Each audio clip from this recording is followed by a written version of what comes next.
Times of Sabarkantha. ભક્તિ, શક્તિ અને આરાધનાનું પર્વ એટલે નવરાત્રિ।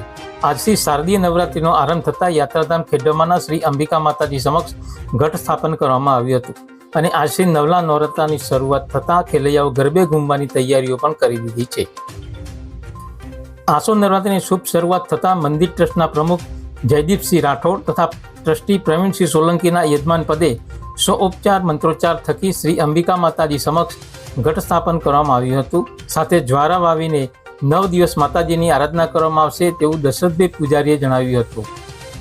આજે નવરાત્રિના પ્રથમ દિવસે માતાજીના દર્શન કરવા માટે સુરત, અંકલેશ્વર, વડોદરા અને અમદાવાદ તેમજ અન્ય સ્થળોએથી ભક્તોનો સવારથી ધસારો રહ્યો હતો અને ખેલૈયાઓને ગરબે ઘૂમવા માટે માતાજી મંદિર પરિસરમાં તમામ સુવિધાઓ સાથે તૈયારીઓ પણ કરી દેવામાં આવી છે। આજે માં જગદંબાના ઉપાસનાના દિવસો એટલે કે શારદીય નવરાત્રિનો પ્રારંભ થયો છે।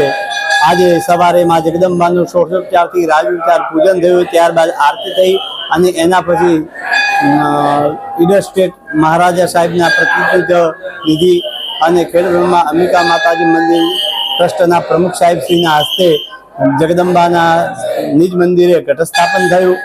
આજથી માતાજીના ચાચર ચોકમાં ગરબા રમાશે। અષ્ટમીના દિવસે માં જગદંબાનો હવન થશે અને દશેરાના દિવસે માં જગદંબાના નવરાત્રિનું સમાપન થશે, ગરબા વળાવવામાં આવશે। જય અંબે।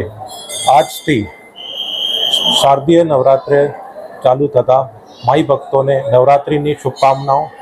આજ રોજ સવારે 9:30 કલાકે ઘટ સ્થાપના કરવામાં આવેલ। મંદિર તરફથી નવરાત્રિમાં આવનાર તમામ યાત્રિકો માટે વ્યવસ્થા કરવામાં આવેલ છે। જય અંબે।